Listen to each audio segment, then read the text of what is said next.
Hey, it's Saturday. Dahil Sabado ngayon, konti lang ang task ng inyong virtual assistant for today's video. Konting click-click sa mouse, konting type-type sa keyboard, plak-plak, at konting tap-tap sa mousepad. Siyempre may kape. Iba-iba yan, araw-araw. After ng task, ayan, natapos ko na yung listahan ko. Yan ang huli kong task for today. Shut down.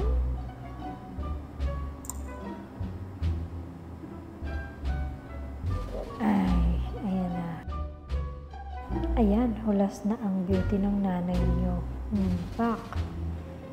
Papakita ko lang sa inyo yung itsura ko bago ako maghilamos, mag-toothbrush, bago maglagay ng serum, maglagay ng, lip balm. Diba? Dami kong pores. Yan ang panghilamos ko after toothbrush. And after maghilamos, ayan, bare skin. Walang kahit ano. Ganda lang, me. Ayan, in-game na si Mami. Pak. Ito nga pala yung serum na pinadala ng Dermo Republic. Meron siyang niacinamide at hyaluronic acid. Ayan, napadami tuloy yung bisil ko. Sabi sa direction, konti lang daw ang ilalagay. So, kung napapansin nyo, hindi ako masyadong nag-video ng skincare products ko or makeup kasi hindi naman ako masyadong maselan sa balat.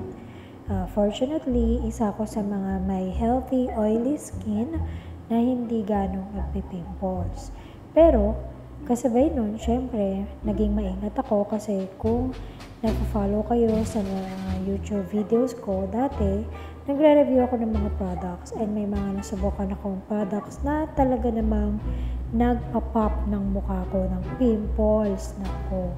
So, ito nga, yung serum na to, medyo pinagkatiwalaan ko siya and so far, pang 3 araw ko na siyang ginagamit today and wala pa namang itch or any irritation na lumabas sa skin ko mula nung nag-start ko siyang gamitin. Hindi gaya ng mga na-try ko nung ginagamit ko sa YouTube channel ko. So, after applying ng serum, ayan na yung skin ko. Other than serum, naglagay din ako ng sunscreen. Yes, naglalagay ako ng sunscreen paggabi. And then, ayan, konting vitres sa buhok. And, don't forget na uminom ng konting tubig lang naman. Tapos, for me, the best time to apply lip balm is sa gabi. Yan. Add to cart from the yellow basket po, please. Thank you and good night. Happy